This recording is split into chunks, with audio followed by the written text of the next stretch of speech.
আসসালাম গাইস, আপনারা কেমন আছেন? আলহামদুলিল্লাহ আমিও ভালো আছি। তো এখন আমরা দেখাতে যাচ্ছি যে আমাদের পুকুর কাটার ভিডিও।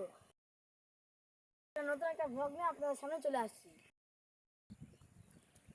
ওই যে আমাদের মিস্টার হোলচান্দের হোল গিয়েছিল, ওই জন্য মেয়া খুলি আপত্তি তো বড় একটা খাল হয়ে গিয়েছে। তো সবাই লংগুলোটা দেখতেছিল।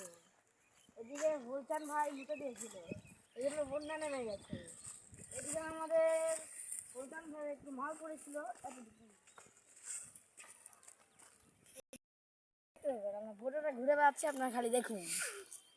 তো ইনশাল্লাহ আমাদের পুকুরটি খুব ভালো করে কাটা হয়েছে, কিন্তু পুকুর কাটার পাশেই দেখতে পেরেছি আমাদের হোলচান ভাই কি খারাপ একটা কাজ হয়ে গেছে। তওবা তওবা তওবা। তো এদিকে হচ্ছে আমার সুমন্দির ভাইয়ের খালার পুকুর এটা। তো ইনশাল্লাহ দোয়া করেন যেন মাছ টাছ অত ভালো না হয়। ওটা শহরের পুকুর বর্তমান আমার নিকটে আছে।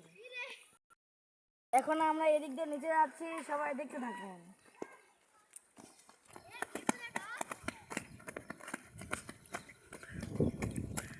তোমার কাওয়াসাকিটা 1 সেকেন্ডে চলে আসছে।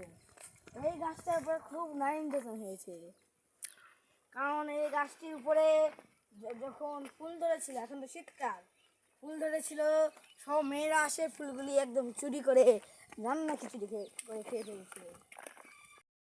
এখন কামলা লোকেরা এখানে দাঁড়িয়ে আছে, সবাই দেখুন দৌড়াচ্ছে। ওইদিকে একটা দৌড়ে গেছে, এগুলি ওদের হাতের নাঙল। এটা হচ্ছে আমাদের হোলচান ভাইয়ের স্পেশাল মুতার জায়গা। এগুলি সেই চাষি ভাইরা এগুলি মুখ তোলে কোটি টাকায় বেচছেন। এখন ভোরা আমরা পুকুরটাই দেখলাম, আমার তো পরিচয় এখনো জানেন না। আপনার শালির দামানদার সোলামি। এখন আমার বাড়ি তো এখনো কিছু জানেন না। আমার বাড়ি হচ্ছে নুনুপুরে। ওখান থেকে গেলে আপনি 1000টার উপর নুনু পেতে পারেন।